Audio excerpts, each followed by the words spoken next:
तक ਅਸੀਂ ਭਾਰਤ ਅਤੇ ਦੁਨੀਆ ਭਰ ਦੇ ਵਿੱਚ ਵਸਦੇ ਸਿੱਖਾਂ ਦੇ ਮਸਲਿਆਂ ਤੇ ਭਾਰਤੀ ਚੈਨਲਾਂ ਦਾ ਝੂਠਾ ਪ੍ਰੋਪੇਗੈਂਡਾ ਬਰਦਾਸ਼ਤ ਕਰਦੇ ਰਹਾਂਗੇ। ਆਓ ਮੇਰੇ ਨਾਲ ਜੁੜੋ ਪ੍ਰੋਗਰਾਮ ਗੁਫ਼ਤਗੂ ਵਿੱਚ ਸਿੱਖ ਨਜ਼ਰੀਏ ਤੋਂ ਰੋਜ਼ਾਨਾ ਵਾਪਰ ਰਹੀਆਂ ਘਟਨਾਵਾਂ ਦਾ ਵਿਸ਼ਲੇਸ਼ਣ ਕਰੀਏ। ਲਾਈਵ ਕਾਲਸ ਅਤੇ ਈਮੇਲਸ ਰਾਹੀਂ ਇਸ ਪ੍ਰੋਗਰਾਮ ਦਾ ਹਿੱਸਾ ਬਣੋ। ਮੰਡੇ ਟੂ ਫਰਾਈਡੇ ਰਾਤ 9:30 ਵਜੇ ਸਿਰਫ TV 84 ਤੇ।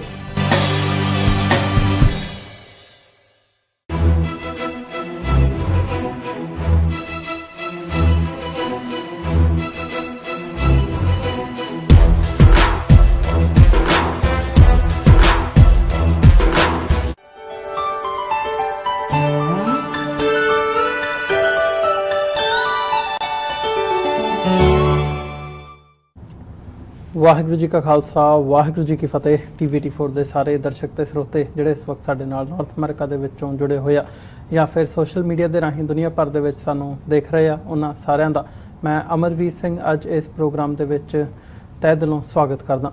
ਵਿਊਅਰਸ, ਜਿੱਥੇ ਅਸੀਂ ਅੱਜ ਗੱਲਬਾਤ ਕਰ ਰਹੇ ਹਾਂ ਜਾਂ ਅਸੀਂ ਓਵਰਆਲ ਦੇਖਦੇ ਹਾਂ ਤਾਂ ਕਈ ਪ੍ਰਥਾਵਾਂ ਜਿਹੜੀਆਂ ਪੁਰਾਣੀਆਂ ਚੱਲੀਆਂ ਆਉਂਦੀਆਂ ਨੇ ਭਾਰਤੀ ਸਿਸਟਮ ਦੇ ਵਿੱਚ ਜਾਂ ਸਾਡੇ ਕਲਚਰ ਦੇ ਵਿੱਚ, ਜਦੋਂ ਅਸੀਂ ਦੇਖਦੇ ਹਾਂ ਜਿਨ੍ਹਾਂ ਦੀਆਂ ਜੜ੍ਹਾਂ ਨੇ ਉਹਨਾਂ ਦੇ ਨਾਲ ਸਾਡੇ ਜਿਹੜੇ ਪਰਿਵਾਰ ਨੇ ਉਹ ਜੂਝਦੇ ਹੋਏ ਨਜ਼ਰ ਆਉਂਦੇ ਨੇ। ਇੱਦਾਂ ਦੀ ਹੀ ਇੱਕ ਪ੍ਰਥਾ ਦਾਜ ਦਹੇਜ ਦੀ, ਡਾਉਰੀ ਦੀ ਪ੍ਰਥਾ ਹੈ। ਜਦੋਂ ਜਿਹੜੇ ਕੁੜੀ ਵਾਲੇ ਹੈਗੇ ਆ, ਜਦੋਂ ਵਿਆਹ ਹੁੰਦਾ ਤੇ ਉਹ ਮੁੰਡੇ ਵਾਲਿਆਂ ਨੂੰ ਦਾਜ ਦਿੰਦੇ ਆ, ਡਾਉਰੀ ਦਿੰਦੇ ਆ। ਲੇਟਲੀ ਅਸੀਂ ਦੇਖਿਆ ਜਿੱਥੇ ਸਿੱਖੀਜ਼ਮ ਦੇ ਵਿੱਚ ਜਦੋਂ ਅਸੀਂ ਧਾਰਮਿਕ ਐਂਗਲ ਤੋਂ ਦੇਖਦੇ ਹਾਂ ਤਾਂ ਇਹਦੀ ਕੋਈ ਥਾਂ ਨਹੀਂ ਹੈ, ਜਿੱਥੇ ਮਰਦ ਤੇ ਔਰਤ ਨੂੰ, ਕੁੜੀ ਮੁੰਡੇ ਨੂੰ ਜਿਹੜੀ ਬਰਾਬਰਤਾ ਹੈਗੀ ਹੈ ਉਹ ਬਖਸ਼ੀ ਹੈ ਗੁਰੂ ਸਾਹਿਬ ਨੇ। ਪਰ ਕਲਚਰਲੀ ਦੇਖਣਾ ਹੋਵੇ ਜਾਂ ਗਰਾਊਂਡ ਰਿਐਲਿਟੀ ਦੇਖਣੀ ਹੋਵੇ ਤਾਂ ਜਿਹੜੀਆਂ ਇਹ ਚੀਜ਼ਾਂ ਨੇ ਐਗਜ਼ਿਸਟ ਕਰਦੀਆਂ ਨੇ। ਤੇ ਜਦੋਂ ਇਹ ਐਗਜ਼ਿਸਟ ਕਰਦੀਆਂ ਨੇ ਤੇ ਕਾਨੂੰਨ ਜਿਹੜੇ ਹੈਗੇ ਆ, ਖਾਸ ਤੌਰ ਤੇ ਜੇ ਇੰਡੀਅਨ ਸਿਸਟਮ ਦੀ ਗੱਲ ਕਰਨੀ ਹੋਵੇ ਤਾਂ ਜਿਹੜਾ ਹਿੰਦੂ ਮੈਰਿਜ ਐਕਟ ਆ ਉਹਦੇ ਵਿੱਚ ਜਿਹੜਾ ਸੈਕਸ਼ਨ 498A ਹੈ ਉਹ ਡਾਉਰੀ ਦੇ ਖਿਲਾਫ ਉਹਨੂੰ ਰੋਕਣ ਦੇ ਲਈ ਜਿਹੜੇ ਕਾਨੂੰਨ ਹੈਗੇ ਆ ਉਹ ਬਣੇ ਹੋਏ ਆ। ਸੋ 498A ਦੇ ਥੱਲੇ ਜਿਹੜੀਆਂ ਸਖਤ ਧਾਰਾਵਾਂ ਨੇ ਇਸ ਦਾਜ ਦਹੇਜ ਦੀ ਪ੍ਰਥਾ ਦੇ ਖਿਲਾਫ ਉਹ ਇੰਪਲੀਮੈਂਟ ਕੀਤੀਆਂ ਜਾਂਦੀਆਂ ਨੇ। ਭਾਰਤੀ ਜਿਹੜੀ ਨਿਆਂ ਪ੍ਰਣਾਲੀ ਹੈ, ਜਸਟਿਸ ਸਿਸਟਮ ਹੈ, ਜੁਡੀਸ਼ਰੀ ਹੈ ਜਾਂ ਉੱਥੋਂ ਦਾ ਜਿਹੜਾ ਸਾਰਾ ਨਿਜ਼ਾਮ ਹੈ ਉਹਦੇ ਵੱਲੋਂ। ਪਰ ਪਿਛਲੇ ਸਮੇਂ ਦੇ ਵਿੱਚ ਇੱਕ ਜਿਹੜਾ ਵੱਡਾ ਰੁਝਾਨ ਦੇਖਣ ਨੂੰ ਮਿਲਿਆ, ਜਿਸ ਕਰਕੇ ਅੱਜ ਅਸੀਂ ਅੱਜ ਦਾ ਜਿਹੜਾ ਸ਼ੋਅ ਹੈ ਉਹ ਤੁਹਾਡੀ ਕਚਹਿਰੀ ਦੇ ਵਿੱਚ ਲੈ ਕੇ ਹਾਜ਼ਰ ਹੋਏ ਹਾਂ, ਉਹ ਇਹ ਹੈ ਕਿ ਇਸ ਸੈਕਸ਼ਨ ਦੀ 498A ਦੀ ਦੁਰਵਰਤੋਂ ਜਿਹੜੀ ਹੈ ਉਹ ਬੜੇ ਵੱਡੇ ਲੈਵਲ ਤੇ ਕੀਤੀ ਜਾਂਦੀ ਹੈ ਬਾਹਰੋਂ ਵੀ, ਚਾਹੇ ਉਹ ਬਰਾਈਡ ਹੋਵੇ ਜਾਂ ਗਰੂਮ ਹੋਵੇ, ਲਾੜਾ ਹੋਵੇ, ਲਾੜੀ ਹੋਵੇ। ਜਦੋਂ ਉਹ ਪੰਜਾਬ ਦੇ ਵਿੱਚ ਜਾਂ ਭਾਰਤ ਦੇ ਵਿੱਚ ਵਿਆਹ ਕਰਾਉਣ ਲਈ ਜਾਂਦੇ ਆ ਤੇ ਉੱਥੇ ਕੋਈ ਗੱਲ ਨਹੀਂ ਬਣਦੀ, ਗੱਲ ਡਾਈਵੋਰਸ ਤੱਕ ਪਹੁੰਚਦੀ ਹੈ ਤੇ ਉੱਥੋਂ ਜਿਹੜੇ ਪਰਿਵਾਰ ਹੈਗੇ ਆ ਜਾਂ ਕੁੜੀ ਵਾਲੇ ਹੋਣ ਜਾਂ ਮੁੰਡੇ ਵਾਲੇ ਹੋਣ, ਉਹਨਾਂ ਵੱਲੋਂ ਗਲਤ ਤਰੀਕੇ ਦੇ ਨਾਲ ਜਿਹੜਾ ਇਹ 498 ਦੇ ਤਹਿਤ ਜਿਹੜਾ ਕੇਸ ਹੈ ਉਹ ਰਜਿਸਟਰ ਕੀਤਾ ਜਾਂਦਾ ਹੈ, ਜਿਹਦੇ ਫਿਰ ਵਿਕਟਿਮ ਬੜੇ ਵੱਡੇ ਲੈਵਲ ਤੇ ਅਸੀਂ ਦੇਖਦੇ ਹਾਂ। ਜਿਹੜੇ ਅੰਕੜੇ ਨੇ ਸਰਕਾਰੀ ਤੌਰ ਤੇ ਉਹ ਵੀ ਇਹੀ ਗੱਲ ਦੱਸਦੇ ਨੇ, ਜਿੱਥੇ 2012-13 ਦੇ ਦਰਮਿਆਨ ਇੱਕ ਰਿਪੋਰਟ ਸਾਹਮਣੇ ਆਈ ਸੀ ਕਿ 2 ਲੱਖ ਦੇ ਕਰੀਬ ਜਿਹੜੇ ਕੇਸਿਸ ਹੈਗੇ ਨੇ ਡਾਉਰੀ ਦੇ ਇਸ 498A ਦੇ ਸੈਕਸ਼ਨ ਦੇ ਥੱਲੇ ਜਿਹੜੇ ਨੇ ਉਹ ਰਜਿਸਟਰ ਕੀਤੇ ਗਏ ਨੇ। ਪਰ ਉਹਨਾਂ ਦੇ ਵਿੱਚ ਜਿਹੜਾ ਕਨਵਿਕਸ਼ਨ ਰੇਟ ਹੈ ਉਹ 20% ਤੋਂ ਵੀ ਘੱਟ ਹੈ। ਸੋ ਜਿੱਥੇ 20% ਤੋਂ ਘੱਟ ਕਨਵਿਕਸ਼ਨ ਰੇਟ ਹੋਵੇ ਦਾ ਮਤਲਬ ਹੈ ਵੀ ਕਿਤੇ ਨਾ ਕਿਤੇ 80% ਜਿਹੜੇ ਕੇਸਿਸ ਹੈਗੇ ਆ ਉਹਨਾਂ ਤੇ ਸਵਾਲੀਆ ਨਿਸ਼ਾਨ ਲੱਗਦਾ ਹੈ ਵੀ ਉਹ ਜਾਣ ਬੁੱਝ ਕੇ ਕਿਸੇ ਰੰਜਿਸ਼ ਥੱਲੇ ਜਾਂ ਕਿਸੇ ਹੋਰ ਕਾਰਨ ਕਰਕੇ ਉਹ ਕੇਸ ਰਜਿਸਟਰ ਕੀਤੇ ਗਏ ਸੀ। ਐਗਜ਼ੈਕਟਲੀ ਡਾਉਰੀ ਦੇ ਨਾਲ, ਦਾਜ ਦਹੇਜ ਦੇ ਨਾਲ ਉਹਨਾਂ ਦਾ ਸੰਬੰਧ ਨਹੀਂ ਸੀ। ਸੋ ਇੱਦਾਂ ਦੀ ਹੀ ਜਿਹੜੀਆਂ ਉਦਾਹਰਨਾਂ ਨੇ ਸਾਡੇ ਸਾਹਮਣੇ ਸਾਨੂੰ ਸਾਡੇ ਪਰਿਵਾਰਾਂ ਦੇ ਵਿੱਚ ਵੀ ਦੇਖਣ ਨੂੰ ਮਿਲਦੀਆਂ ਨੇ। ਇੱਕ ਅਜਿਹੀ ਹੀ ਇੱਕ ਐਗਜ਼ਾਮਪਲ ਦੇ ਤੌਰ ਤੇ ਅੱਜ ਇੱਕ ਸਟੋਰੀ, ਹਿਊਮਨ ਇੰਟਰਸਟ ਸਟੋਰੀ ਦੇ ਤੌਰ ਤੇ ਅਸੀਂ ਤੁਹਾਡੇ ਨਾਲ ਸਾਂਝੀ ਕਰਨ ਜਾ ਰਹੇ ਹਾਂ। ਜਸਦੇਵ ਸਿੰਘ ਸਾਡੇ ਨਾਲ ਇਸ ਵਕਤ ਮੌਜੂਦ ਨੇ, ਜਿਹੜੇ ਇਸ 498A ਸੈਕਸ਼ਨ ਜਿਹੜਾ ਹੈ ਇਹਦੇ ਵਿਕਟਮ ਨੇ। ਉਹਨਾਂ ਦੇ ਖਿਲਾਫ ਕਿਵੇਂ ਇਹ ਸੈਕਸ਼ਨ ਵਰਤਿਆ ਗਿਆ, ਜਿਹੜਾ ਭਾਰਤ ਦਾ ਸਿਸਟਮ ਹੈ, ਨਿਆਂ ਪ੍ਰਣਾਲੀ ਹੈ, ਉਹਦੇ ਵਿੱਚ ਕਿਹੜੀਆਂ ਲੂਪ ਹੋਲਸ ਨੇ ਜਿਨ੍ਹਾਂ ਨੂੰ ਵਰਤ ਕੇ ਅਸੀਂ ਦੇਖਦੇ ਹਾਂ ਵੀ ਸਮਾਜ ਦੇ ਵਿੱਚ ਜਿਹੜੀਆਂ ਇੱਦਾਂ ਦੀਆਂ ਜਿਹੜੀਆਂ ਚੀਜ਼ਾਂ ਹੈਗੀਆਂ ਨੇ ਉਹ ਵਾਪਰਦੀਆਂ ਨੇ, ਇੱਦਾਂ ਦੀਆਂ ਘਟਨਾਵਾਂ ਨੇ ਵਾਪਰਦੀਆਂ ਨੇ। ਸੋ ਇਸ ਬਾਬਤ ਅਸੀਂ ਅੱਜ ਗੱਲਬਾਤ ਕਰਾਂਗੇ। ਜਸਦੇਵ ਸਿੰਘ ਸਾਡੇ ਨਾਲ ਮੌਜੂਦ ਨੇ, ਆਓ ਉਹਨਾਂ ਨਾਲ ਮਿਲ ਕੇ ਅੱਜ ਦੀ ਇਸ ਵਿਚਾਰ ਚਰਚਾ ਦੀ ਸ਼ੁਰੂਆਤ ਕਰਦੇ ਹਾਂ। ਸਭ ਤੁਹਾਡਾ ਸਵਾਗਤ ਹੈ ਜੀ। ਵਾਹਿਗੁਰੂ ਜੀ ਕਾ ਖਾਲਸਾ, ਵਾਹਿਗੁਰੂ ਜੀ ਕੀ ਫਤਿਹ। ਸਤਿ ਸ਼੍ਰੀ ਅਕਾਲ ਜੀ। ਪਹਿਲੀ ਗੱਲ ਤਾਂ ਮੈਂ ਸ਼ੁਕਰਗੁਜ਼ਾਰ ਹਾਂ ਤੁਹਾਨੂੰ ਦੱਸਣ ਲਈ ਕਿ ਵੀ ਮੈਂ ਤੁਸੀਂ ਮੈਨੂੰ ਇੱਕ ਚਾਂਸ ਦਿੱਤਾ, ਮੈਨੂੰ ਇੱਕ ਮੌਕਾ ਦਿੱਤਾ ਇੱਥੇ ਆ ਕੇ ਤੇ ਆਪਣੀ ਸਟੋਰੀ ਦੱਸਣ ਦਾ। ਜ਼ਰੂਰ। ਕਿ ਮੈਂ ਜੋ ਚੀਜ਼ਾਂ ਮੇਰੇ ਨਾਲ ਵਾਪਰੀਆਂ ਨੇ ਤੇ ਜਿਨ ਥਾਵਾਂ ਤੇ ਮੈਨੂੰ ਬਹੁਤ ਜ਼ਿਆਦਾ ਹਰੈਸਮੈਂਟ ਤੇ ਐਂਬੈਰਸਮੈਂਟ ਹੋਈ ਹੈ ਮੇਰੀ ਤੇ ਮੇਰੀ ਫੈਮਿਲੀ ਨੂੰ, ਤੇ ਉਹ ਤੁਸੀਂ ਮੈਨੂੰ ਬਿਆਨ ਕਰਨ ਦਾ ਇੱਕ ਮੌਕਾ ਦਿੱਤਾ। ਨਹੀਂ, ਧੰਨਵਾਦ। ਤੇ ਇੱਕ ਮੈਂ ਫਰਜ਼ ਵੀ ਸਮਝਦਾ ਸਾਡੇ ਤੌਰ ਤੇ ਇੱਕ ਮੀਡੀਆ ਪਲੇਟਫਾਰਮ ਹੋਣ ਦੇ ਨਾਤੇ ਵੀ ਸਾਡੇ ਸਮਾਜ ਦੇ ਵਿੱਚ ਜਿਹੜੀਆਂ ਘਟਨਾਵਾਂ ਵਾਪਰਦੀਆਂ ਨੇ ਜਾਂ ਜਿਹੜੀਆਂ ਗਲਤ ਇੱਦਾਂ ਦੀਆਂ ਗੱਲਾਂ ਹੋ ਰਹੀਆਂ ਨੇ ਉਹਨਾਂ ਨੂੰ ਘੱਟੋ ਘੱਟ ਸਾਡੇ ਸਮਾਜ ਤੱਕ ਪਹੁੰਚਾਇਆ ਜਾ ਸਕੇ ਕਿ ਕੀ ਹੋ ਰਿਹਾ ਹੈ, ਕਿਵੇਂ ਹੋ ਰਿਹਾ ਤੇ ਇਹਦੇ ਤੋਂ ਕਿਵੇਂ ਬਚਿਆ ਜਾ ਸਕਦਾ। ਸੋ ਸ਼ੁਰੂਆਤ ਕਰਾਂਗੇ ਤੁਹਾਡੀ ਸਟੋਰੀ ਤੋਂ। ਮੈਂ ਡੀਟੇਲ ਦੇ ਵਿੱਚ ਮਤਲਬ ਤੁਹਾਡੀ ਹੀ ਜਿਹੜੀ ਤੁਹਾਡਾ ਐਕਸਪੀਰੀਅੰਸ ਹੈ ਇਸ 498 ਸੈਕਸ਼ਨ ਦੇ ਨਾਲ ਜਾਂ ਹਿੰਦੂ ਮੈਰਿਜ ਐਕਟ ਦੇ ਤਹਿਤ ਜਿਹੜਾ ਇਹ 498 ਸੈਕਸ਼ਨ ਇਹ ਹੈ, ਤੁਹਾਡਾ ਐਕਸਪੀਰੀਅੰਸ ਕੀ ਹੈ ਸ਼ੁਰੂਆਤੀ ਦੌਰ ਦੇ ਵਿੱਚ ਵਿਆਹ ਤੋਂ ਲੈ ਕੇ ਫਿਰ ਬਾਅਦ ਦੇ ਵਿੱਚ ਡਾਈਵੋਰਸ ਦਾ ਸਾਰਾ ਪਾਰਟ ਜੇ ਤੁਸੀਂ ਬਿਆਨ ਕਰ ਸਕੋ। ਜੀ, ਮੇਰੀ ਇਹੀ ਅਪਰੋਚ ਰਹੇਗੀ ਕਿ ਮੈਂ ਜ਼ਿਆਦਾ ਤੋਂ ਜ਼ਿਆਦਾ ਤੁਹਾਨੂੰ ਇਸ ਬਾਰੇ ਦੱਸ ਸਕਾਂ ਆਪਣੇ ਸਾਡੇ ਵਿਊਅਰਸ ਨੂੰ, ਕਿ ਜਿਨ੍ਹਾਂ ਨੂੰ ਅਵੇਅਰਨੈਸ ਹੋਵੇ ਕਿ ਇਹ 498 ਦਾ ਕੀ ਇਫੈਕਟ ਹੁੰਦਾ ਹੈ ਕਿਸੇ ਦੀ ਵੀ ਲਾਈਫ ਦੇ ਵਿੱਚ। 498 ਦਾ ਜਿਹੜਾ ਡੂੰਘਾ ਅਸਰ ਪੈਂਦਾ ਹੈ ਫੈਮਲੀਜ਼ ਦੇ ਉੱਤੇ, ਜਿਹੜੀਆਂ ਕਿ ਇੱਕ ਹੱਸਦੀ ਖੇਡੀਆਂ ਜਿਹੜੀਆਂ ਪਰਿਵਾਰ ਹੁੰਦੇ ਨੇ, ਜਿਹੜੇ ਫੈਮਲੀਜ਼ ਹੁੰਦੀਆਂ ਨੇ, ਉਹ ਇੱਕ ਇਸ ਟਾਈਪ ਦੇ ਲਾਅ ਨਾਲ ਕਿਸ ਤਰ੍ਹਾਂ ਉਹ ਮਿੰਟਾਂ ਸਕਿੰਟਾਂ 'ਚ ਉਜੜ ਜਾਂਦੀਆਂ ਨੇ ਜੀ। ਉਹਦਾ ਜਿਹੜਾ ਇਫੈਕਟ ਹੈ ਉਹ ਬਹੁਤ ਸਾਰਾ ਇਫੈਕਟ ਬੱਚਿਆਂ ਤੇ ਵੀ ਪੈਂਦਾ ਹੈ ਜੇ ਉਸ ਵਿਆਹ ਦੇ ਉੱਤੇ ਉਸ ਵਿਆਹ ਦੇ ਵਿੱਚ ਬੱਚੇ ਵੀ ਇਨਵੋਲਵਡ ਹੈਗੇ ਨੇ।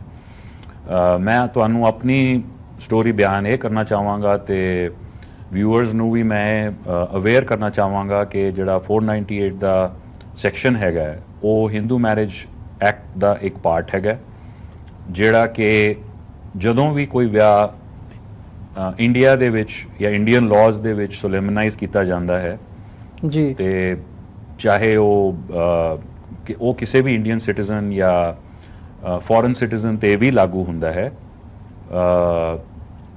ਜਿੱਦਾਂ ਕਿ ਸਾਡੇ ਕਾਫੀ ਜਿਹੜੇ ਰੈਜ਼ੀਡੈਂਟਸ ਨੇ ਅਬਰੋਡ ਹੈਗੇ ਨੇ, ਨਾਰਥ ਅਮਰੀਕਾ 'ਚ ਨੇ, ਆਸਟ੍ਰੇਲੀਆ 'ਚ ਨੇ, UK 'ਚ ਨੇ, ਯੂਰਪ 'ਚ ਨੇ, ਤੇ ਕਈ ਵਾਰੀ ਇਹ ਦੇਖਣ ਨੂੰ ਆਇਆ ਕਿ ਉਹ ਵੀ ਜਿਹੜੀਆਂ ਮੈਰਿਜਸ ਨੇ ਇੰਡੀਆ ਸੋਲੇਮਨਾਈਜ਼ ਕਰਦੇ ਨੇ। ਇਸ ਤਰ੍ਹਾਂ ਹੀ ਇੱਕ ਘਟਨਾ ਮੇਰੇ ਨਾਲ ਵੀ ਘਟੀ ਕਿ ਮੇਰੀ ਮੈਰਿਜ ਇੰਡੀਆ 'ਚ ਹੋਈ ਐਂਡ ਉਸ ਤੋਂ ਬਾਅਦ ਮੈਂ 1998 'ਚ ਮੇਰੀ ਮੈਰਿਜ ਹੋਈ ਐਂਡ ਉਸ ਤੋਂ ਬਾਅਦ ਮੈਂ ਦੁਬਈ ਮੂਵ ਕੀਤਾ ਮਿਡਲ ਈਸਟ ਦੇ ਵਿੱਚ। ਐਂਡ ਕੁਝ ਰੀਜ਼ਨਸ ਕਰਕੇ ਪਰਸਨਲ ਜਿਹੜੀਆਂ ਇਨਕੰਪੈਟੇਬਲ ਰੀਜ਼ਨਸ ਹੁੰਦੇ ਨੇ, ਕੁਝ ਫੈਮਿਲੀ ਰੀਜ਼ਨਸ ਹੁੰਦੇ ਨੇ, ਉਹਦੇ ਕਰਕੇ ਮੇਰੀ ਮੈਰਿਜ ਜਿਹੜੀ ਸੀ ਬਹੁਤ ਸਟੈਡੀ ਨਹੀਂ ਸੀਗੀ। ਐਂਡ ਅਸੀਂ ਮੈਂ ਤੇ ਮੇਰੀ ਵਾਈਫ ਨੇ ਦੋਨਾਂ ਨੇ ਵਰਬਲੀ ਡਿਸਾਈਡ ਕੀਤਾ ਕਿ ਅਸੀਂ ਇੱਕ ਸੈਪਰੇਸ਼ਨ ਦਾ ਜਿਹੜਾ ਹੁੰਦਾ ਹੈ, ਇੱਕ ਦੂਸਰੇ ਤੋਂ ਅਲੱਗ ਹੋਣ ਦਾ ਅਸੀਂ ਜ਼ਰੀਆ ਜਿਹੜਾ ਹੈਗਾ ਅਸੀਂ ਲੱਭਨੇ ਆ ਇੰਡੀਅਨ ਕੋਰਟਸ ਦੇ ਵਿੱਚ। ਸੋ ਇਸ ਕਰਕੇ ਇੱਕ ਡਿਵੋਰਸ ਪਟੀਸ਼ਨ ਫਾਈਲ ਹੋਈ ਸੀ ਮੇਰੇ ਵੱਲੋਂ 2005 ਦੇ ਵਿੱਚ, ਤੇ 7 ਸਾਲ ਦੀ ਮੈਰਿਜ ਤੋਂ ਉਪਰੰਤ ਕਿ ਜਦੋਂ ਮੇਰੇ 2 ਬੱਚੇ ਵੀ ਸੀ ਉਸ ਮੈਰਿਜ ਦੇ ਥਰੂ, ਤੇ 2005 ਦੇ ਵਿੱਚ ਜਿੰਨੇ ਵੀ ਸਾਡੇ ਜਿਹੜੇ ਲਾਇਰਸ ਨੇ, ਜਿਹੜੇ ਕਿ ਸਾਡੇ ਜੁਡੀਸ਼ਰੀ 'ਚ ਜਿਹੜੇ ਜੁਡੀਸ਼ਰੀ ਦਾ ਇੱਕ ਪਾਰਟ ਨੇ, ਇੱਕ ਹਿੱਸਾ ਨੇ ਉਸ ਸਿਸਟਮ ਦਾ, ਇੰਡੀਅਨ ਸਿਸਟਮ ਦਾ, ਉਹਨਾਂ ਨੇ ਅਸ਼ੋਰ ਕੀਤਾ ਕਿ ਜੀ ਇਹ ਮੈਕਸਿਮਮ 1 ਸਾਲ ਦੇ ਵਿੱਚ ਜਾਂ ਹੱਦ ਤੋਂ ਵੱਧ 2 ਸਾਲ ਦੇ ਵਿੱਚ ਇਹ ਗੱਲ ਸਾਰੀ ਨਿਪਟ ਜਾਏਗੀ। ਐਂਡ ਉਸ ਟਾਈਮ ਦੇ ਉੱਤੇ ਕਿਸੇ ਨੇ ਵੀ ਇਸ ਬਾਰੇ ਕੋਈ ਜਾਗਰਤੀ ਨਹੀਂ ਦਿਖਾਈ, ਨਾ ਕਿਸੇ ਨੇ ਇਹ ਪੁਆਇੰਟ ਆਫ ਵਿਊ ਨਾਲ ਦੱਸਿਆ ਕਿ ਜੀ 498 ਵਰਗਾ ਇੱਕ ਬਹੁਤ ਵੱਡਾ ਰਾਖਸ਼ਸ ਜਿਹੜਾ ਹੈ ਉਹ ਤੁਹਾਡੇ ਸਿਰ ਤੇ ਹਮੇਸ਼ਾ ਮੰਡਰਾਉਂਦਾ ਰਹੇਗਾ ਜਿੰਨੇ ਚਿਰ ਤੱਕ ਇਹ ਕੇਸ ਜਿਹੜਾ ਹੈਗਾ ਇਹ ਕੇਸ ਮੁੱਕਦਾ ਨਹੀਂ, ਖਤਮ ਨਹੀਂ ਹੁੰਦਾ। ਤੇ ਇਸ ਸਿਚੁਏਸ਼ਨ ਤੋਂ ਮੈਨੂੰ ਵੀ ਕੋਈ ਇੰਨਾ ਨੌਲੇਜ ਨਹੀਂ ਸੀ।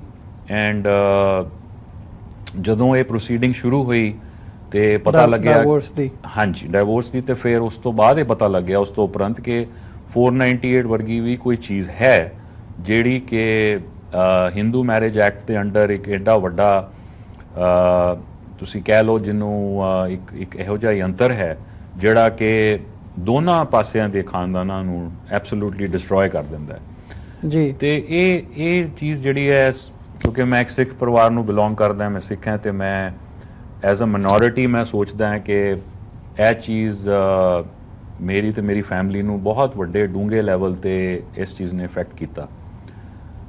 ਜਿਸ ਤਰ੍ਹਾਂ ਇਹ ਚੀਜ਼ ਘਟੀ, ਮੈਂ ਤੁਹਾਨੂੰ ਉਸ ਚੀਜ਼ ਦਾ ਜ਼ਰੂਰ ਬਿਆਨ ਗਲਤ ਦੇਣਾ ਹੈ ਇੰਪਲੀਕੇਟ ਕੀਤਾ ਗਿਆ। ਕੀ ਹੋਇਆ? ਕਿ ਹੋਇਆ ਇਸ ਤਰ੍ਹਾਂ ਕਿ ਮੇਰੇ ਤੇ ਮੇਰੇ ਮਦਰ ਦੇ ਉੱਤੇ ਇੱਕ ਝੂਠਾ ਕੇਸ ਰਜਿਸਟਰ ਕੀਤਾ ਗਿਆ ਪੁਲਿਸ ਵੱਲੋਂ, ਪੰਜਾਬ ਪੁਲਿਸ ਵੱਲੋਂ। ਉਹ ਵੀ ਇਸ ਟਾਈਮ ਦੇ ਉੱਤੇ ਕੀਤਾ ਗਿਆ ਜਦੋਂ ਕਿ ਨਾ ਮੇਰਾ ਕੋਈ ਬਿਆਨ ਲਿੱਤਾ ਗਿਆ, ਨਾ ਮੇਰੇ ਕੋਈ ਡਿਟੇਲਸ ਦਿੱਤੇ ਗਏ।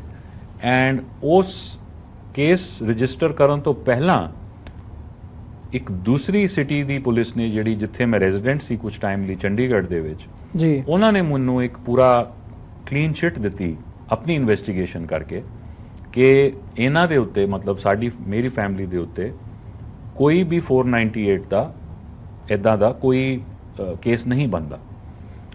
ਐਂਡ ਉਸ ਤੋਂ ਉਪਰੰਤ ਵੀ ਜਦੋਂ ਕਿ ਇੱਕ ਸਿਟੀ ਦੀ ਪੁਲਿਸ ਨੇ ਆਲਰੇਡੀ ਉਹ ਚੀਜ਼ ਨੂੰ ਖਾਰਿਜ ਕਰਤੀ ਹੈ, ਰਿਕੁਐਸਟ ਦੂਸਰੀ ਪਾਰਟੀ ਦੀ, ਜਲੰਧਰ ਪੁਲਿਸ ਨੇ ਉਸ ਨੂੰ ਦੁਬਾਰਾ ਐਕਟੀਵੇਟ ਕਰਕੇ ਆਪਣੀ ਮਿਲੀ ਭਗਤ ਨਾਲ ਉਹਨਾਂ ਨੇ ਇੱਕ ਪਰਚਾ ਕੱਟ ਦਿੱਤਾ। ਐਂਡ ਜਦੋਂ ਉਹਨਾਂ ਨੇ ਪਰਚਾ ਕੱਟਿਆ, ਇਮੀਡੀਏਟਲੀ ਮੇਰੇ ਮਦਰ ਨੂੰ ਅਰੈਸਟ ਕਰ ਲਿਆ ਗਿਆ, ਆਲਦੋ ਕਿ ਉਹਨਾਂ ਦਾ ਉਸ ਦੇ ਵਿੱਚ ਕੋਈ ਲੈਣਾ ਦੇਣਾ ਨਹੀਂ ਸੀ, ਉਸ ਕੇਸ ਨਾਲ ਕੋਈ ਰਿਲੇਸ਼ਨ ਨਹੀਂ ਸੀ। ਸਿਰਫ ਉਹਨਾਂ ਦਾ ਇੱਕੋ ਹੀ ਕਸੂਰ ਸੀ, ਜਾਂ ਕਹਿ ਲਓ ਉਹਨਾਂ ਦਾ ਇੱਕੋ ਹੀ ਵਜੂਦ ਸੀਗਾ ਕਿ ਉਹ ਮੇਰੇ ਮਦਰ ਨੇ ਜੀ। ਤੇ ਜੇ ਮੇਰੇ ਹੋਰ ਵੀ ਰਿਸ਼ਤੇਦਾਰ ਹੁੰਦੇ, ਜਿਸ ਤਰ੍ਹਾਂ ਮੇਰੇ ਭੈਣ ਭਰਾ, ਕਿਉਂਕਿ ਮੇਰੇ ਭੈਣ ਭਰਾ ਨਹੀਂ ਹੈਗੇ, ਤੇ ਹਜ਼ਾਰਾਂ ਫੈਮਲੀਜ਼ ਦੇ ਵਿੱਚ ਮੈਂ ਦੇਖਿਆ, ਹਜ਼ਾਰਾਂ ਤੋਂ, ਐਂਡ ਉਹ ਨੰਬਰ ਵਧੀ ਜਾ ਰਿਹਾ ਹੈ, ਦਿਨ ਬ ਦਿਨ ਵਧੀ ਜਾ ਰਿਹਾ ਹੈ, ਕਿ ਜਿਹਦੇ ਵਿੱਚ ਉਹਨਾਂ ਨੇ, ਪੁਲਿਸ ਨੇ ਬੇਸਿਕਲੀ 7-7 8-8 ਪਰਿਵਾਰ ਨੇ ਜਿਹੜੇ ਇੱਕੋ ਸਮੇਤ 498 ਦੇ ਅੰਡਰ ਉਹਨਾਂ ਨੂੰ ਹਰਾਸ ਕੀਤਾ ਐਂਡ ਉਹਨਾਂ ਨੂੰ ਲੌਕਅਪ 'ਚ ਕਰਤਾ। ਐਂਡ ਇਹ ਇੱਕ ਬਹੁਤ ਵੱਡਾ ਧੱਕਾ ਹੈਗਾ ਕਿਸੇ ਵੀ ਸਟੇਟ ਜਾਂ ਕੰਟਰੀ ਵਾਸਤੇ, ਖਾਸ ਕਰਕੇ ਇੰਡੀਆ ਵਾਸਤੇ, ਜਿਹੜੀ ਕਿ ਆਪਣੇ ਆਪ ਨੂੰ ਡੈਮੋਕ੍ਰੈਟਿਕ ਕੰਟਰੀ ਕਹਿੰਦੀ ਹੈ, ਕਿ ਜਿੱਥੇ ਕਿ ਬਗੈਰ ਕਿਸੇ ਸੁਣਵਾਈ ਤੋਂ, ਬਗੈਰ ਕਿਸੇ ਜਾਂਚ ਪੜਤਾਲ ਤੋਂ, ਪੁਲਿਸ ਦੀ ਹਾਈ ਹੈਂਡਡਨੈਸ ਜਿਹੜੀ ਹੈ ਉਹ ਉੱਥੋਂ ਦੇ ਸਿਟੀਜ਼ਨਸ ਨੂੰ ਇਸ ਤਰ੍ਹਾਂ ਹਰਾਸ ਕਾਨੂੰਨੀ ਤੌਰ ਤੇ ਉਹ ਕਰ ਸਕਦੇ ਆ, ਕਾਨੂੰਨੀ ਤੌਰ ਤੇ ਕਰਦੇ ਨੇ।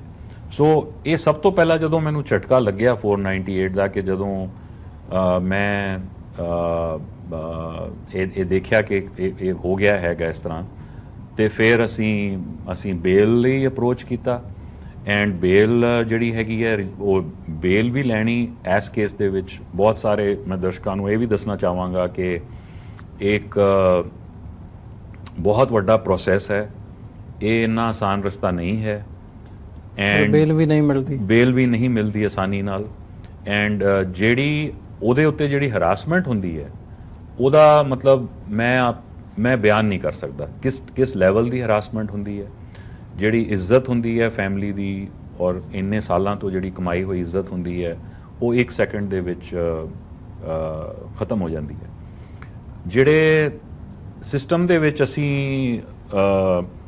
ਜਿਸ ਨਾਲ ਅਸੀਂ ਫੈਮਿਲੀਅਰ ਹਾਂ, ਇੱਕ ਅਸੀਂ ਖੁੱਲੀ ਹਵਾ 'ਚ ਰਹਿੰਦੇ ਹਾਂ, ਜਿਸ ਤਰ੍ਹਾਂ ਅਸੀਂ ਅਮਰੀਕਾ 'ਚ ਰਹਿੰਦੇ ਹਾਂ, ਜਾਂ ਨਾਰਥ ਅਮਰੀਕਾ, ਜਾਂ ਦੂਸਰੀਆਂ ਕੰਟਰੀਜ਼ ਰਹਿੰਦੇ ਹਾਂ, ਜਿੱਥੇ ਫਰੀडम ਆਫ ਐਕਸਪ੍ਰੈਸ਼ਨ ਹੈ, ਫਰੀडम ਆਫ ਥਾਟ ਹੈ ਜੀ, ਉਹ ਚੀਜ਼ਾਂ ਦੇ ਵਿੱਚ ਅਸੀਂ ਇੰਨਾ ਗਿੱਝ ਜਾਂਦੇ ਹਾਂ ਕਿ ਸਾਨੂੰ ਬਿਲਕੁਲ ਵੀ ਯਕੀਨ ਨਹੀਂ ਹੋ ਸਕਦਾ ਕਿ ਇੰਡੀਆ ਵਰਗੀ ਕੰਟਰੀ ਦੇ ਵਿੱਚ ਇਹ ਚੀਜ਼ਾਂ ਕਿਸ ਤਰ੍ਹਾਂ ਮਿੰਟਾਂ ਸਕਿੰਟਾਂ 'ਚ ਡਿਸੋਲਵ ਹੋ ਜਾਂਦੀਆਂ ਨੇ ਜਦੋਂ ਤੁਸੀਂ ਉਸ ਧਰਤੀ ਤੇ ਪੈਰ ਰੱਖਦੇ ਹੋ। ਐਂਡ ਇਹ ਚੀਜ਼ ਦਾ ਮੈਂ ਤੁਹਾਨੂੰ ਇਹ ਬਿਆਨ ਦੇਵਾਂਗਾ ਕਿ ਬੇਲ ਤੋਂ ਉਪਰੰਤ ਜਦੋਂ ਬੇਲ ਮਿਲਦੀ ਹੈ, ਉਹ ਬੇਲ ਤੋਂ ਬਾਅਦ ਜਿਹੜੇ ਕੇਸ ਨੇ, ਜਾਂ ਜਿਹੜਾ ਵੀ ਇਹ ਕੇਸ ਹੁੰਦਾ ਹੈਗਾ 498 ਦੇ ਅੰਡਰ ਜੀ, ਇਹਦਾ ਡਿਸੀਜਨ ਜਿਹੜਾ ਹੈ ਘੱਟੋ ਘੱਟ 7, 8, 9, 10 ਤੋਂ ਲੈ ਕੇ 12-15 ਸਾਲ ਤੱਕ ਜਾਂਦਾ ਹੈ ਜੀ। ਸੋ ਇਸ ਦੌਰਾਨ ਦੇ ਵਿੱਚ ਜੋ ਫੈਮਲੀਜ਼ ਜਿਹੜੀਆਂ ਨੇ ਉਹਨਾਂ ਤੇ ਕੀ ਬੀਤਦੀ ਹੈ ਉਹਦਾ ਸਾਡੀ ਜੁਡੀਸ਼ਰੀ ਨੂੰ ਕੋਈ ਅਹਿਸਾਸ ਨਹੀਂ। ਜੋ ਬੱਚਿਆਂ ਤੇ ਕੀ ਬੀਤਦੀ ਹੈ ਉਹਦਾ ਇੰਡੀਅਨ ਸਿਸਟਮ ਦੇ ਵਿੱਚ ਜਿਹੜੀ ਇੰਡੀਅਨ ਜੁਡੀਸ਼ਰੀ ਹੈ ਉਹਦਾ ਵਿੱਚ ਉਹਨਾਂ ਨੂੰ ਕੋਈ ਉਹਦੀ ਉਹਨਾਂ ਨੂੰ ਕੋਈ ਲੈਣਾ ਦੇਣਾ ਨਹੀਂ ਹੈ, ਕੋਈ ਉਹਨਾਂ ਨੂੰ ਕੋਈ ਸੈਂਸਿਟਿਵਿਟੀ ਨਹੀਂ ਹੈ। ਮੈਂ ਜਿੰਨੀ ਵਾਰੀ ਵੀ ਆਪਣੇ ਕੇਸ ਨੂੰ ਅਟੈਂਡ ਕਰਨ ਬਾਹਰੋਂ ਜਦੋਂ ਮੈਂ ਅਬਰੋਡ ਸੀ ਤੇ ਮੈਂ ਹਰ ਕੇਸ ਦੀ ਹੀਅਰਿੰਗ ਲਈ ਮੈਂ ਡੇਟ ਲਈ ਜਾਣਾ, ਮੈਂ ਫਲਾਈਟ ਬੁੱਕ ਕਰਕੇ ਜਾਣਾ ਤੇ ਜੱਜਸ ਨੇ ਉਸ ਚੀਜ਼ ਦਾ ਕੋਈ ਉਹਦੀ ਕੋਈ ਮਹੱਤਵਪੂਰਨ ਕੋਈ ਉਹਨਾਂ ਨੇ ਨਹੀਂ ਦੇਖਣਾ ਕਿ ਇਹ ਬੰਦਾ ਬਾਹਰੋਂ ਆਇਆ ਹੈ, ਇਹ ਖੱਜਲ ਖੁਆਰ ਹੋ ਰਿਹਾ ਹੈ। ਐਂਡ ਜੱਜਸ ਨੇ ਇਹ ਚੀਜ਼ ਨੂੰ ਆਬਜ਼ਰਵ ਕਰਨਾ ਕਿ ਹਾਂ ਇਹ ਜੇ ਬਾਹਰੋਂ ਆਇਆ ਹੈ ਤੇ ਇਹਦਾ ਮਤਲਬ ਖਾਲੀ ਇਹੀ ਹੋਣਾ ਹੈ ਕਿ ਇਹਦੇ ਕੋਲ ਇਹ ਬੜਾ ਵੈਲਦੀ ਹੈ ਜਾਂ ਇਹ ਬੜਾ ਰੱਜਿਆ ਪੁੱਜਿਆ ਤਾਂ ਹੀ ਇਹ ਬਾਹਰੋਂ ਆ ਰਿਹਾ ਹੈ ਜੀ। ਸੋ ਮਾਈਂਡਸੈਟ ਜਿਹੜਾ ਬਣਿਆ ਹੋਇਆ ਹੈ, ਖਾਸ ਕਰਕੇ ਇਹ ਮੈਂ ਜ਼ਰੂਰ ਦੱਸਣਾ ਚਾਹਾਂਗਾ ਜਿੰਨੇ ਵੀ ਵਿਊਅਰਸ ਨੇ, ਉਹ ਇੱਕ ਇਹੋ ਜਿਹਾ ਸਿਸਟਮ ਬਣਿਆ ਹੋਇਆ ਇੰਡੀਆ ਦੇ ਵਿੱਚ ਕਿ ਉਹ ਇੱਕ ਦਲਦਲ ਹੈ। ਐਂਡ 498 ਇੱਕ ਇਹੋ ਜਿਹਾ ਦਲਦਲ ਹੈ ਕਿ ਜਿਹਦੇ ਵਿੱਚ ਜਿਹੜੀਆਂ ਇੱਕ ਇੰਡੀਵਿਜੂਅਲ ਨਹੀਂ ਲੇਕਿਨ ਇੱਕ ਇੰਡੀਵਿਜੂਅਲ ਦੇ ਨਾਲ ਜਿੰਨੇ ਵੀ ਉਹਦੇ ਰਿਸ਼ਤੇਦਾਰ ਨੇ, ਜਿਹੜੇ ਉਹਦੇ ਵੈਲ ਵਿਸ਼ਰ ਨੇ, ਉਹ ਵੀ ਤਸਦੇ ਜਾਂਦੇ ਨੇ। ਐਂਡ ਅਲਟੀਮੇਟਲੀ ਇਹ ਸਮਾਜ ਨੂੰ ਜਾਂ ਸੁਸਾਇਟੀ ਨੂੰ, ਖਾਸ ਕਰਕੇ ਮੇਰੇ ਕੇਸ ਦੇ ਵਿੱਚ ਇਹ ਘਟਨਾ ਸਾਰੀ ਪੰਜਾਬ 'ਚ ਹੋਈ, ਇਹ ਸਾਰੀ ਪੰਜਾਬ ਦੀ ਸੁਸਾਇਟੀ ਵਾਸਤੇ ਬਹੁਤ ਹੀ ਹਾਨੀਕਾਰਕ ਹੈ। ਇਸ ਕਰਕੇ ਮੈਨੂੰ ਇਹ ਪਤਾ ਹੈ ਕਿ ਹਜ਼ਾਰਾਂ ਦੀ ਗਿਣਤੀ ਦੇ ਵਿੱਚ ਬਹੁਤ ਲੋਕ ਜੂਝ ਰਹੇ ਨੇ, ਬਹੁਤ ਸਾਰੇ ਲੋਕ ਜਿਹੜੇ ਨੇ ਉਹ ਇਹ ਕਸ਼ਟ ਭੋਗ ਰਹੇ ਨੇ, ਉਹਨਾਂ ਦੀ ਕੋਈ ਸੁਣਵਾਈ ਨਹੀਂ ਹੈ। ਅੱਜ ਦੀ ਤਰੀਕ ਦੇ ਵਿੱਚ ਵੀ ਜਿੱਥੇ ਕਿ ਇੰਡੀਆ ਕਹਿੰਦਾ ਹੈ ਕਿ ਜੀ ਅਸੀਂ ਮੂਨ ਤੇ ਭੇਜ ਰਹੇ ਹਾਂ, ਰਾਕਟ ਭੇਜ ਰਹੇ ਹਾਂ, ਲੇਕਿਨ ਜੇ ਤੁਸੀਂ ਅੰਦਰ ਦੇਖੋ, ਜੇ ਤੁਸੀਂ ਅੰਦਰ ਦੀ ਝਾਤੀ ਮਾਰੋ, ਖਾਸ ਕਰਕੇ ਇੱਦਾਂ ਦੇ ਲਾਜ਼ ਦੇ ਵਿੱਚ ਜਿਹੜੇ ਕਿ ਜਿਨ੍ਹਾਂ ਦਾ ਕੋਈ ਲੈਣਾ ਦੇਣਾ ਨਹੀਂ ਹੈ, ਕੋਈ ਸਿਰ ਪੈਰ ਨਹੀਂ ਇਹਨਾਂ ਲਾਜ਼ ਦਾ, ਕਿਉਂਕਿ ਤੁਸੀਂ ਆਪ ਕਿਹਾ ਹੈ, ਜਿਹੜਾ ਤੁਸੀਂ ਬਿਲਕੁਲ ਸਹੀ ਕਿਹਾ ਕਿ 80 to 90% ਇਹ ਜਿਹੜੇ ਟਰਾਇਲ ਦੇ ਵਿੱਚ ਜਦੋਂ ਇਹਨਾਂ ਦੀਆਂ ਟਰਾਇਲਸ ਚੱਲਦੀਆਂ ਨੇ ਤੇ ਇਹਨਾਂ ਦੀ ਕਨਵਿਕਸ਼ਨ ਹੁੰਦੀ ਹੈ ਤੇ ਇਹ 80 to 90% ਇਹ ਖਾਰਿਜ ਕੀਤੇ ਜਾਂਦੇ ਨੇ, ਇਹ ਡਿਸਮਿਸ ਹੋ ਜਾਂਦੇ ਨੇ। ਲੇਕਿਨ ਜੇ ਇਹ ਲਾਅ ਡਿਸਮਿਸ ਹੀ ਹੋ ਜਾਂਦੇ ਨੇ ਤੇ ਫਿਰ ਇਸ ਲਾਅ ਦਾ ਫਾਇਦਾ ਹੀ ਕੀ ਹੈ? ਇਸ ਦਾ ਲਾਅ ਦਾ ਫਾਇਦਾ ਖਾਲੀ ਇਹ ਹੈ ਕਿ ਇਹ ਇਨਡਾਇਰੈਕਟਲੀ ਇੱਕ ਮਾਈਨੋਰਿਟੀਜ਼ ਵਾਸਤੇ ਇਹ ਲਾਅ ਜਿਹੜਾ ਹੈ ਇੱਕ ਹਾਨੀਕਾਰਕ ਲਾਅ ਹੈਗਾ ਜੀ। ਇਹ ਉਹਨਾਂ ਨੂੰ ਡਿਮੋਰਲਾਈਜ਼ ਕਰਦਾ ਹੈਗਾ, ਇਹ ਉਹਨਾਂ ਦੇ ਸੋਸ਼ਲ ਫੈਬਰਿਕ ਨੂੰ ਸਾਰਾ ਡਿਸਟਰੋਏ ਕਰ ਦਿੰਦਾ, ਜੜੋਂ ਖਰਾਬ ਕਰ ਦਿੰਦਾ। ਐਂਡ ਇਹ ਤੁਹਾਨੂੰ ਵੀ ਪਤਾ ਹੈ, ਮੇਰੇ ਹਿਸਾਬ ਨਾਲ ਸਾਰੇ ਐਗਰੀ ਇਹ ਵੀ ਕਰਨਗੇ ਕਿ ਜੇ ਤੁਹਾਡੀਆਂ ਜੜ੍ਹਾਂ ਹੀ ਮਜ਼ਬੂਤ ਨਹੀਂ ਹੈਗੀਆਂ ਤੇ ਅਸੀਂ ਅਗਲੀ ਜਨਰੇਸ਼ਨ ਵਾਸਤੇ ਕਿਹੜੀ ਪੋਜ਼ਿਟਿਵ ਕੰਟਰੀਬਿਊਸ਼ਨ ਕਰ ਸਕਦੇ ਹਾਂ ਜੀ। ਜਿਵੇਂ ਤੁਸੀਂ ਗੱਲ ਮਾਈਨੋਰਿਟੀਜ਼ ਦੀ ਕਰਦੇ ਹੋ ਵੀ ਮਾਈਨੋਰਿਟੀਜ਼ ਦੇ ਲਈ ਇਹ ਲਾਅ ਜਿਹੜਾ ਹੈ ਉਹ ਜ਼ਿਆਦਾ ਖਤਰਨਾਕ ਹੈ, ਇਹ ਕੀ ਪਰਸਪੈਕਟਿਵ ਹੈ? ਮਤਲਬ ਜਦੋਂ ਅਸੀਂ ਦਾਜ ਦੀ ਗੱਲ ਕਰਦੇ ਹਾਂ, ਡਾਊਰੀ ਦੇ ਕੇਸਿਸ ਦੀ ਗੱਲ ਕਰਦੇ ਹਾਂ, ਤਾਂ ਮੈਜੋਰਿਟੀ ਕਮਿਊਨਿਟੀ ਦੇ ਵਿੱਚ ਵੀ ਹੁੰਦੇ ਆ, ਮਾਈਨੋਰਿਟੀਜ਼ ਦੇ ਵਿੱਚ ਵੀ ਹੁੰਦੇ ਆ, ਓਵਰਆਲ ਹੀ ਸਮਾਜ ਦੇ ਵਿੱਚ ਹੁੰਦੇ ਆ। ਤੁਸੀਂ ਜਦੋਂ ਮਾਈਨੋਰਿਟੀ ਦੇ ਲਈ ਜ਼ਿਆਦਾ ਖਤਰਨਾਕ ਦੀ ਗੱਲ ਕਰਦੇ ਹੋ ਤਾਂ ਉਹਦੇ ਤੋਂ ਤੁਹਾਡਾ ਕੀ ਮਤਲਬ ਹੈ? ਜੀ, ਮੇਰਾ ਇਹ ਕਹਿਣ ਦਾ ਮਤਲਬ ਇਹ ਹੈ ਕਿ ਮੈਂ ਇਸ ਪੱਖੋਂ ਕਹਾਂਗਾ ਕਿ ਜਿਹੜਾ ਮੈਂ ਹੁਣ ਇੱਕ ਸਿੱਖ ਫੈਮਿਲੀ ਚੋਂ ਹੈ, ਸਿੱਖਾਂ ਦੇ ਵਿੱਚ ਸਾਡੇ ਗੁਰਮਤ ਦੇ ਵਿੱਚ ਡਾਊਰੀ ਦੀ ਕੋਈ ਮੀਨਿੰਗ ਨਹੀਂ ਹੈਗਾ। ਉਹਦੇ ਵਿੱਚ ਮੈਨ ਤੇ ਔਮਨ ਦੀ ਇਕੁਆਲਿਟੀ ਦੱਸੀ ਗਈ ਹੈ, ਇਕੁਆਲਿਟੀ ਫੋਲੋ ਕੀਤੀ ਗਈ ਹੈ ਜੀ। ਲੇਕਿਨ ਕਿਉਂਕਿ ਇਹ 498 ਜਿਹੜਾ ਹਿੰਦੂ ਮੈਰਿਜ ਐਕਟ ਹੈ, ਇਹ ਡਾਇਰੈਕਟਲੀ ਹਿੰਦੂ ਸਿਸਟਮ ਤੋਂ ਪੈਨੀਟ੍ਰੇਟ ਹੋਇਆ ਹੈ ਸਾਡੇ ਸਮਾਜ ਦੇ ਵਿੱਚ। ਐਂਡ ਇਹ ਜਿਹੜੀ ਚੀਜ਼ ਪੈਨੀਟ੍ਰੇਟ ਹੋਈ ਹੈ, ਇਹ ਮਾਈਨੋਰਿਟੀਜ਼ ਨੂੰ ਇਹਦਾ ਖਾਸ ਕਰਕੇ ਸਿੱਖਾਂ ਵਾਸਤੇ ਇਹ ਜ਼ਿਆਦਾ ਹਾਨੀਕਾਰਕ ਹੈ, ਕਿਉਂਕਿ ਉਹਨਾਂ ਦੀ ਆਈਡੈਂਟੀਟੀ ਜਿਹੜੀ ਹੈ, ਉਹਨਾਂ ਦੀ ਸੋਸ਼ਲ ਆਈਡੈਂਟੀਟੀ ਹੈ, ਉਹਨਾਂ ਦਾ ਜਿਹੜਾ ਸਿਸਟਮ ਹੈ, ਉਹਦੇ ਵਾਸਤੇ ਇੱਕ ਬਹੁਤ ਵੱਡਾ ਚੈਲੰਜ ਹੈ ਇਸ ਨੂੰ ਓਵਰਕਮ ਕਰਨਾ, ਕਿਉਂਕਿ ਇਹ ਸ਼ੁਰੂ ਤੋਂ ਆ ਰਿਹਾ ਹੈ। ਜਿੰਨਾ ਟਾਈਮ ਤੋਂ ਜਨਰੇਸ਼ਨਸ ਆ ਰਹੀਆਂ ਨੇ ਹਿੰਦੂਇਜ਼ਮ ਦੇ ਹਿਸਾਬ ਨਾਲ, ਇਹ ਇਸਤਰੀ ਧਨ ਜਾਂ ਜਿਹਨੂੰ ਅਸੀਂ ਦਾਜ ਕਹਿ ਲੈਂਦੇ ਹਾਂ, ਇਹ ਸ਼ੁਰੂ ਤੋਂ ਰੀਤੀ ਰਿਵਾਜ ਚੱਲਦੇ ਆ ਰਹੇ ਨੇ। ਜਦੋਂ ਰਾਜਾ ਮਹਾਰਾਜਿਆਂ ਨੇ ਆਪਣੇ ਮੈਰਿਜਸ ਕਰਦੇ ਹੁੰਦੇ ਸੀ, ਉਹਦੇ ਵਿੱਚ ਉਹ ਗਿਫਟਸ ਦਿੰਦੇ ਸੀ, ਇਹ ਕਰਦੇ ਸੀ। ਲੇਕਿਨ ਸਿੱਖੀਜ਼ਮ ਦੇ ਵਿੱਚ ਇਸ ਦਾ ਕਨਸੈਪਟ ਨਹੀਂ ਹੈ, ਐਂਡ ਇਹ ਇੱਕ ਕਲਚਰਲੀ ਉਸ ਨੂੰ ਇਨਫੋਰਸ ਇੱਕ ਤਰੀਕੇ ਨਾਲ ਕੀਤਾ ਜਾ ਰਿਹਾ ਹੈ ਸਿੱਖਾਂ ਦੇ ਉੱਤੇ, ਐਂਡ ਸਿੱਖਾਂ ਨੂੰ ਉਸ ਚੀਜ਼ ਨੂੰ ਜ਼ਬਰਦਸਤੀ ਐਮਬਰੇਸ ਕਰਨਾ ਪੈ ਰਿਹਾ ਹੈ, ਕਿਉਂਕਿ ਇਹ ਇੱਕ ਹਿੰਦੂ ਮੈਰਿਜ ਐਕਟ ਦਾ ਪਾਰਟ ਹੈ। ਐਂਡ ਸਿੱਖਾਂ ਦੇ ਵਾਸਤੇ, ਕਿਉਂਕਿ ਸਿੱਖਾਂ ਵਾਸਤੇ ਕੋਈ ਮੈਟਰੀਮੋਨੀਅਲ ਲਾਅ ਨਹੀਂ ਹੈ ਇਸ ਵੇਲੇ ਤੱਕ, ਸੋ ਇਹ ਹੁਣ ਇੱਕ ਜ਼ਰੂਰਤ ਹੈ, ਇੱਕ ਨੀਡ ਹੈ ਕਿ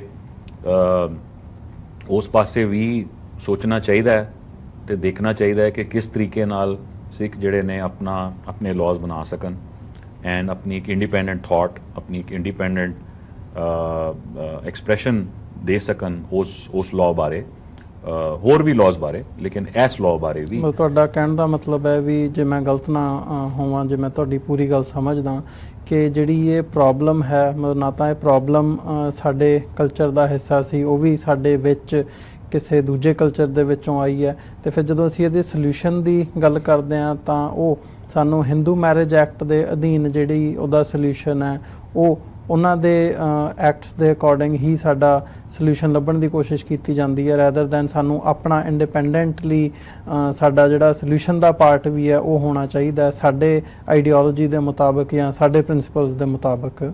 ਬਿਲਕੁਲ। ਇਹ ਜੇ ਤੁਸੀਂ ਮੈਂ ਸਟੈਟਿਸਟਿਕਲੀ ਗੱਲ ਕਰਾਂ, ਜਦੋਂ ਵੀ ਇਹ ਕੇਸ ਹੁੰਦਾ ਹੈ, ਜਿਸ ਤਰ੍ਹਾਂ 498 ਦਾ ਕੇਸ ਜਿਹਦਾ ਵੀ ਚੱਲ ਰਿਹਾ ਹੈ, ਤੇ ਮੈਨੂੰ ਬਹੁਤ ਦੁੱਖ ਨਾਲ ਕਹਿਣਾ ਪੈ ਰਿਹਾ, ਮੈਨੂੰ ਦੁੱਖ ਵੀ ਹੁੰਦਾ ਹੈ ਉਹਨਾਂ ਬਾਰੇ ਸੋਚ ਕੇ, ਉਹਨਾਂ ਪਰਿਵਾਰਾਂ ਬਾਰੇ ਸੋਚ ਕੇ। ਮੈਨੂੰ ਪਤਾ ਹੈ ਉਹਨਾਂ ਦੇ ਬਹੁਤ ਸਾਰੇ ਪਰਿਵਾਰਾਂ ਦੇ ਲਿੰਕ ਜਿਹੜੇ ਨੇ ਉਹ ਅਬਰੋਡ ਰਹਿੰਦੇ ਨੇ, ਯੂਰਪ ਰਹਿੰਦੇ ਨੇ, ਆਸਟ੍ਰੇਲੀਆ ਰਹਿੰਦੇ ਨੇ, ਨਾਰਥ ਅਮਰੀਕਾ ਰਹਿੰਦੇ ਨੇ, ਲੇਕਿਨ ਉਹ ਵੀ ਕਾਫੀ ਚਿੰਤਿਤ ਨੇ ਆਪਣੇ ਰਿਸ਼ਤੇਦਾਰਾਂ ਲਈ ਜਿਹੜੇ ਕਿ ਇਸ ਨਾਲ ਜੂਝ ਰਹੇ ਨੇ ਇੰਨੇ ਸਾਲਾਂ ਤੋਂ। ਤੇ ਮੈਨੂੰ ਬਹੁਤ ਦੁੱਖ ਨਾਲ ਉਸ ਚੀਜ਼ ਦਾ ਮੈਨੂੰ ਕਾਫੀ ਸਦਮਾ ਹੈ ਉਸ ਚੀਜ਼ ਬਾਰੇ ਸੋਚ ਕੇ। ਲੇਕਿਨ ਇਹ ਗੱਲ ਸਹੀ ਹੈ ਕਿ ਸਾਨੂੰ ਇਹਦਾ ਸੋਲੂਸ਼ਨ ਲੱਭਣਾ ਚਾਹੀਦਾ ਹੈ, ਸਾਨੂੰ ਆਪਣੇ ਨਜ਼ਰੀਏ ਤੋਂ ਇਹ ਸੋਲੂਸ਼ਨ ਲੱਭਣਾ ਚਾਹੀਦਾ ਹੈ, ਰਾਦਰ ਦੈਨ ਕਿ ਅਸੀਂ ਇੱਕ ਦੂਸਰੇ ਸਿਸਟਮ ਦੇ ਸੋਲੂਸ਼ਨ ਦੇ ਥਰੂ ਉਹਨਾਂ ਦੇ ਸਿਸਟਮ ਯੂਜ਼ ਕਰਕੇ ਉਹ ਸੋਲੂਸ਼ਨ ਲੱਭੀਏ, ਕਿਉਂਕਿ ਉਹਨਾਂ ਦੇ ਸਿਸਟਮ 'ਚ ਕੋਈ ਸੋਲੂਸ਼ਨ ਹੀ ਨਹੀਂ ਹੈ। ਉਹਨਾਂ ਦਾ ਜਿਹੜਾ ਸੋਲੂਸ਼ਨ ਹੈ ਉਹ ਇੰਨਾ ਭਿਆਨਕ ਸੋਲੂਸ਼ਨ ਹੈ ਕਿ ਜਿਹਦੇ ਵਿੱਚ ਪਰਿਵਾਰ ਜਿਹੜੇ ਨੇ ਉਹ ਖਤਮ ਹੋ ਜਾਂਦੇ ਨੇ, ਉਹਦੇ ਵਿੱਚ ਕੋਈ ਫਿਊਚਰ ਨਹੀਂ ਹੈ, ਉਹਦੇ ਵਿੱਚ ਕੋਈ ਰਸਤਾ ਨਹੀਂ ਹੈ ਅੱਗੇ ਜੀ। ਤੇ ਇਹ ਮੈਂ ਸਮਝਦਾ ਇੱਕ ਬਹੁਤ ਬੜਾ ਹੀ ਸੰਗੀਨ ਟਾਈਮ ਆਇਆ ਹੈ, ਜਾਂ ਕਿਹੜਾ ਇੱਕ ਬਹੁਤ ਹੀ ਇਹੋ ਜਿਹਾ ਟਾਈਮ ਆਇਆ ਹੈ ਕਿ ਜਿਹਦੇ ਵਿੱਚ ਇਹਦੇ ਬਾਰੇ ਫੋਕਸ ਕਰਨਾ ਬਹੁਤ ਜ਼ਰੂਰੀ ਹੈ। ਇੰਡੀਅਨ ਸਿਸਟਮ ਦੇ ਵਿੱਚ ਜਿਹੜੇ ਕਿ ਕੋਈ ਵੀ ਕੇਸ ਨੇ, ਚਾਹੇ ਉਹ ਪ੍ਰੋਪਰਟੀ ਰਿਲੇਟਡ ਕੇਸ ਨੇ ਜਾਂ ਕੋਈ ਵੀ ਕੇਸ ਨੇ, ਇਹ ਇੱਕ ਬਹੁਤ ਆਮ ਗੱਲ ਹੈ ਕਿ ਸਾਰੀ ਦੁਨੀਆ ਨੂੰ ਪਤਾ ਹੈ ਕਿ ਉੱਥੇ ਇਨਸਾਫ ਲੈਣਾ ਬਹੁਤ ਹੀ ਔਖਾ ਕੰਮ ਹੈ। ਉੱਥੇ ਪੂਰੀ ਜ਼ਿੰਦਗੀ ਇਨਸਾਨ ਜਿਹੜਾ ਹੈ ਪੂਰੀ ਜ਼ਿੰਦਗੀ ਆਪਣੀ ਸਪੈਂਡ ਕਰ ਦਿੰਦਾ ਹੈ, ਲੇਕਿਨ ਉਹਨੂੰ ਇਨਸਾਫ ਨਹੀਂ ਮਿਲਦਾ ਜੀ, ਕਿਉਂਕਿ ਉੱਥੇ ਦਾ ਜਿਹੜਾ ਸਿਸਟਮ ਹੈ, ਉੱਥੋਂ ਦਾ ਵਿਵਹਾਰ ਹੈ, ਉਹ ਬਣਿਆ ਹੀ ਇਦਾਂ ਦਾ ਹੈ ਕਿ ਇਨਸਾਨ ਜਾਂ ਕੋਈ ਵੀ ਫੈਮਿਲੀ ਵਾਲੇ ਜਿਹੜੇ ਵੀ ਕੇਸ ਨਾਲ ਉਹ ਜੂਝ ਰਹੇ ਨੇ, ਉਹ ਆਪਣਾ ਸਭ ਕੁਝ ਨਿਛਾਵਰ ਕਰ ਦਿੰਦੇ ਨੇ, ਆਪਣਾ ਪੂਰਾ ਟਾਈਮ, ਆਪਣਾ ਪੈਸਾ, ਆਪਣਾ ਪੀਸ ਆਫ ਮਾਈਂਡ, ਤੇ ਅਲਟੀਮੇਟਲੀ ਉਹਨਾਂ ਨੂੰ ਕੁਝ ਵੀ ਨਹੀਂ ਮਿਲਦਾ।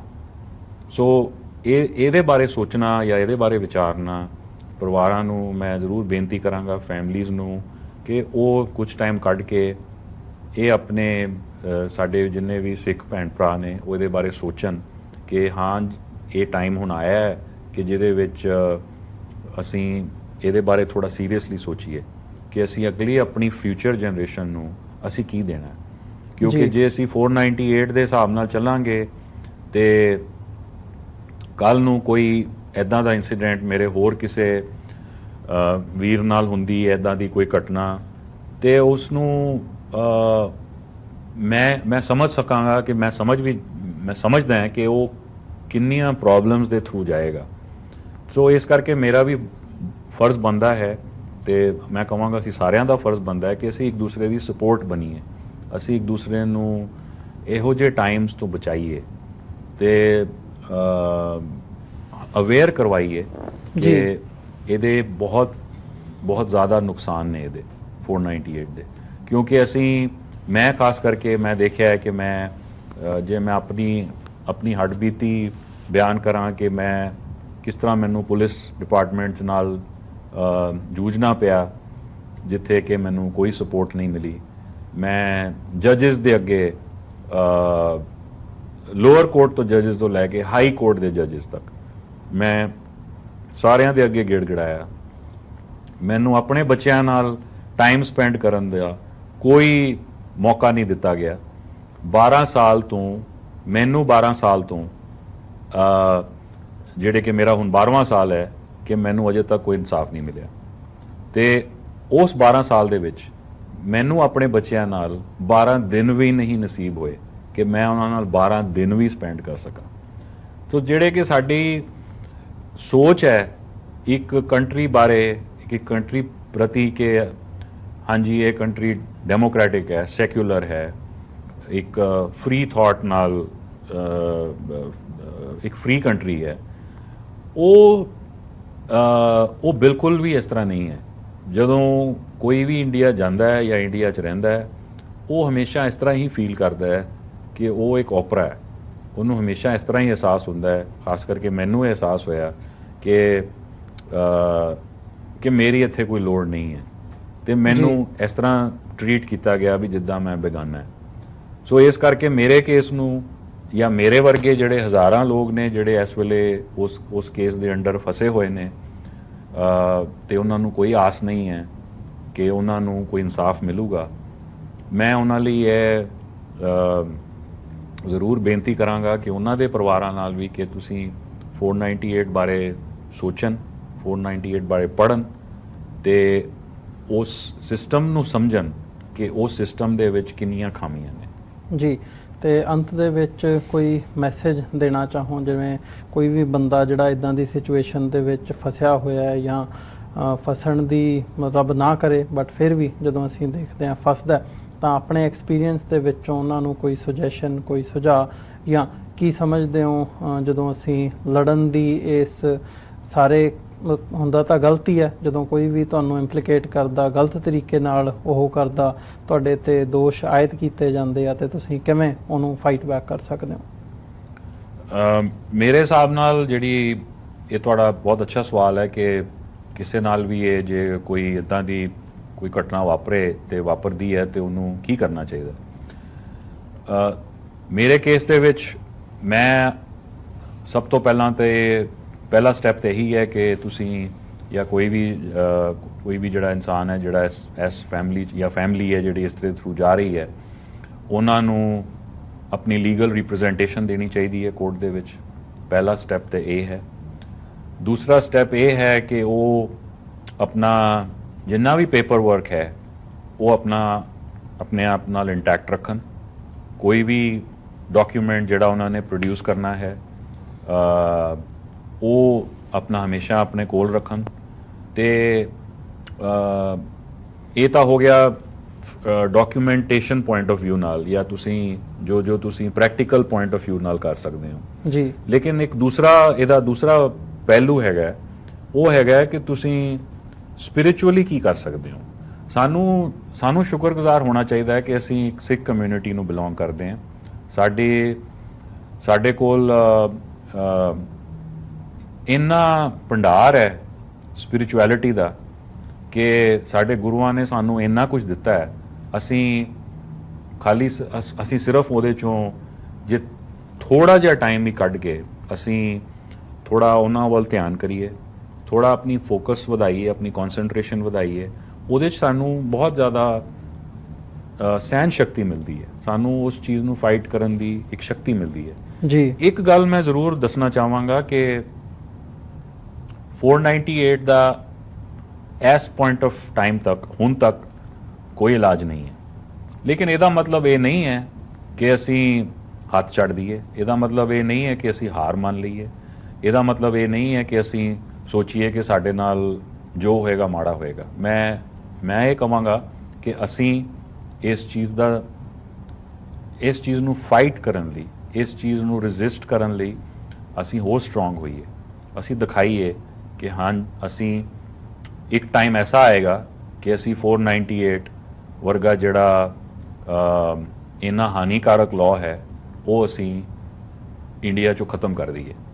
ਐਂਡ ਸਾਡੀ ਉਮੀਦ ਇਹੀ ਹੋਣੀ ਚਾਹੀਦੀ ਹੈ ਕਿ 498 ਟੋਟਲੀ ਅਬੋਲਿਸ਼ ਹੋ ਜਾਏ। ਐਂਡ ਮੇਰਾ ਹੀ ਮੈਸੇਜ ਹੋਏਗਾ ਜੀ ਵਿਊਅਰਸ ਲਈ। ਜੀ ਤੁਹਾਡਾ ਬਹੁਤ ਬਹੁਤ ਧੰਨਵਾਦ ਜਸਦੇਵ ਸਿੰਘ ਜੀ, ਤੁਸੀਂ ਆਪਣਾ ਸਮਾਂ ਕੱਢਿਆ ਤੇ ਸਾਡੇ ਨਾਲ ਆ ਕੇ ਸਟੂਡੀਓ ਦੇ ਵਿੱਚ ਵਿਚਾਰਾਂ ਦੀ ਸਾਂਝ ਪਾਈ ਹੈ। ਸੋ ਮੈਂ ਜਿਹੜੇ ਦਰਸ਼ਕ ਸਾਡੇ ਨਾਲ ਇਸ ਵਕਤ ਜੁੜੇ ਹੋਏ ਆ, ਉਮੀਦ ਕਰਦਾ ਅੱਜ ਦੀ ਸਾਡੀ ਇਹ ਗੱਲਬਾਤ ਹਿੰਦੂ ਮੈਰਿਜ ਐਕਟ ਦੇ ਤਹਿਤ ਜਿਹੜਾ ਸੈਕਸ਼ਨ 498A ਹੈ, ਇਸ ਦੇ ਵਿੱਚ ਕਿਵੇਂ ਜਿਹੜੇ ਡਾਊਰੀ ਦੇ ਵਿਕਟਿਮਸ ਹੈਗੇ ਆ ਉਹਨਾਂ ਨਾਲ ਡੀਲ ਕੀਤਾ ਜਾਂਦਾ ਹੈ ਜਾਂ ਜਿਹੜੀਆਂ ਕਿਵੇਂ ਇਹਦਾ ਮਿਸਯੂਜ਼ ਕੀਤਾ ਜਾਂਦਾ ਹੈ, ਉਹਦੀ ਇੱਕ ਉਦਾਹਰਣ ਦੇ ਤੌਰ ਤੇ ਅਸੀਂ ਇਹ ਵਿਚਾਰ ਚਰਚਾ ਲੈ ਕੇ ਤੁਹਾਡੀ ਕਚਹਿਰੀ ਦੇ ਵਿੱਚ ਹਾਜ਼ਰ ਹੋਏ ਸੀ। ਸੋ ਰੱਬ ਨਾ ਕਰੇ ਕਿ ਇੱਦਾਂ ਦੇ ਜਿਹੜੇ ਦਿਨ ਹੈਗੇ ਆ ਗਲਤ ਕਿਸੇ ਨੂੰ ਇੰਪਲੀਕੇਟ ਕੀਤਾ ਜਾਵੇ ਤੇ ਇੱਦਾਂ ਦੇ ਦਿਨ ਕਿਸੇ ਨੂੰ ਦੇਖਣੇ ਪੈਣ, ਪਰ ਜਿੱਦਾਂ ਦੇ ਹਾਲਾਤ ਹੈ ਨੇ, ਗਰਾਊਂਡ ਰਿਐਲਿਟੀਜ਼ ਨੇ, ਉਹਦੇ ਮੁਤਾਬਕ ਜੋ ਹੈ ਅਸੀਂ ਤੁਹਾਡੇ ਸਾਹਮਣੇ ਪੇਸ਼ ਕਰਨ ਦੀ ਕੋਸ਼ਿਸ਼ ਕੀਤੀ ਹੈ। ਸੋ ਉਮੀਦ ਕਰਦੇ ਹਾਂ ਅੱਜ ਦੀ ਇਹ ਗੱਲਬਾਤ ਤੁਹਾਨੂੰ ਜ਼ਰੂਰ ਪਸੰਦ ਆਈ ਹੋਵੇਗੀ। ਸੋ ਅੱਜ ਦੇ ਸ਼ੋਅ ਦੇ ਵਿੱਚ ਇੱਥੇ ਹੀ ਇਜਾਜ਼ਤ ਚਾਹਾਂਗੇ ਜੀ। ਬਹੁਤ ਬਹੁਤ ਧੰਨਵਾਦ। ਸੋ ਤੁਹਾਡਾ ਵੀ ਬਹੁਤ ਬਹੁਤ ਧੰਨਵਾਦ। ਫਤਿਹ ਦੀ ਸਾਂਝ ਪਾਈ ਅੰਤ ਦੇ ਵਿੱਚ। ਵਾਹਿਗੁਰੂ ਜੀ ਕਾ ਖਾਲਸਾ, ਵਾਹਿਗੁਰੂ ਜੀ ਕੀ ਫਤਿਹ।